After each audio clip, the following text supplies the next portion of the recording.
as we place rare jewels in a deep setting to enhance their beauty. So nature sets man's mind in dark surroundings that it may better try his faith. This is a tale about a boy with a tiny sketchbook. It begins with a storm. A small town pounded by rain prepares for night. Chimneys paint poems on the sky. The boy plays games at the arcade just after school. The feeling in his gut says, go home. So he counts his tokens, then he drops them in his raggedy pockets, walks to the door looking out at the rain. There is never a good time to go to his broken home, but something calls.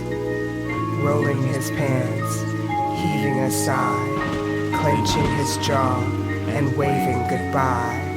He pushed his lucky scooter through the rain and the gloom, having no idea the real storm had not yet begun.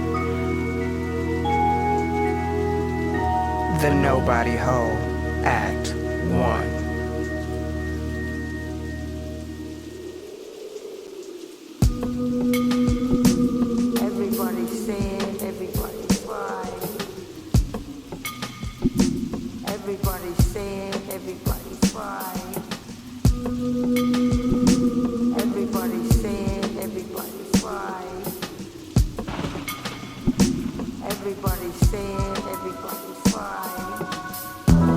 The Nobody Hole, starring in order of appearance, Mother Lowenfall, Pygmy Paul Lowenfall, Mandel, the King of Thieves, Jack-o'-lantern, and Old Man Geechee.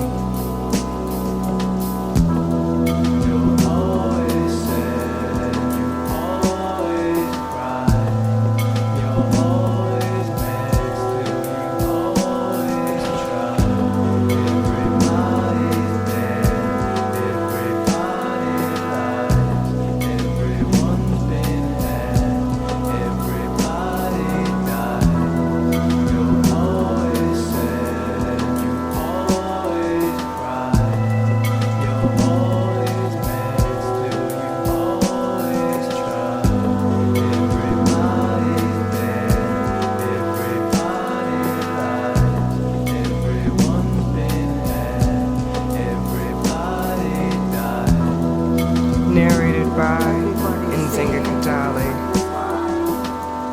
Written by Some Kid Mashir. Performed by Some Kid Mashir and Bad Touch. Musical score by Bad Touch. Illustrated and designed by Doug Hoffman.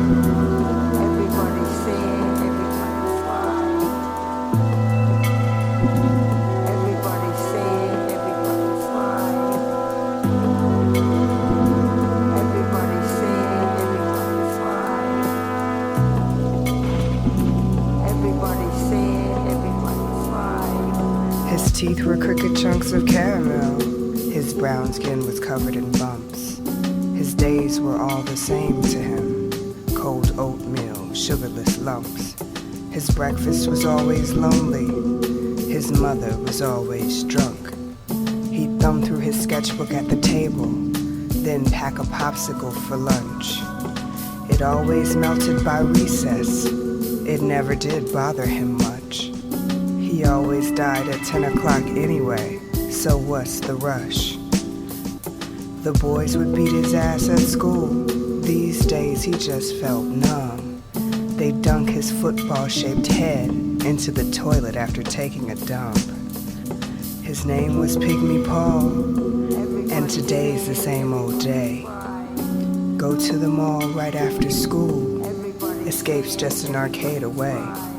But his mother found his secret when she broke into his room.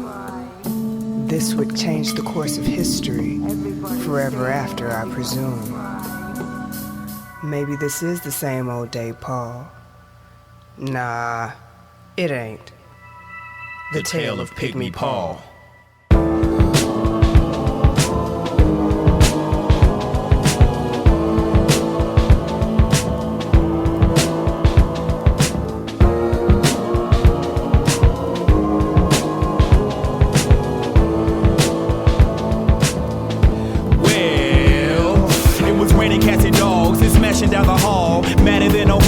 flask of Haitian rum. His mama throwing curses like a hydrochloric bomb, kicking over tables, tearing pictures off the wall.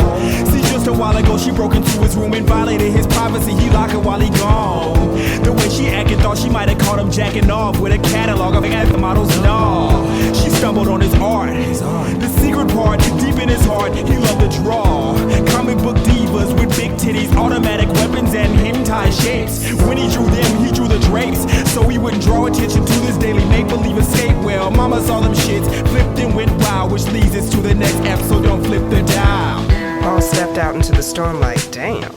He checked his pocket one more time to make sure the tokens wouldn't fall out. Then he pushed on his little rusty scooter as hard as he could. Something was wrong at home and he had to get there quick. Maybe he forgot to give his mother her medicine today, but he never rushed home like this. Well, it was raining cats and dogs, and smashing from the mall was the center of our story. We call him Pygmy Paul, cause he was smaller than a pygmy. Them bullies used to beat him down so often that they softened up his kidneys. They let him be when he came to school, bleeding, drenched in whiskey with shit stains on his dickies. Paul would bail to the mall after the bell and play arcade games to forget about hell. Well, today was kinda different. He felt a ringing in his head, his ears were itching, fidgety, scratching in his cabinet. He felt a buzzing in his cupboard, so he bounced a little early to see what's cooking in the kitchen, scooting on a scooter through the brutalizing weather, clueless to the fact his life was about to change forever. Dripping like a rag, he dragged himself in through the entrance. Home sweet home, weed, crack, incense. Rats on the couch rolling trees like they woodsmen, looking at Pygmy Paul like, nigga, what you cooking? His mama strolled out half naked looking grim, rollers in her hair in a long Virginia Slim, which wouldn't have been so strange to Paul, cause that was them, him, her, son, mother. But what made his heart really skip a beat was the paper in her hand and scattered around her feet. Well, sonny, said his mama with a grin, look like you been doodling, just who you think you is. I tell you what, since you so damn smart and better than everybody cause you got your art, you can go to class tomorrow, draw you up a chart, show the whole school how a house fire starts. Sprinkling Haitian rum on his illustrated loves, laughing while she lit a blue flame to each one. He stood froze crying as the floor opened up the nobody hole, pulled him down and it really so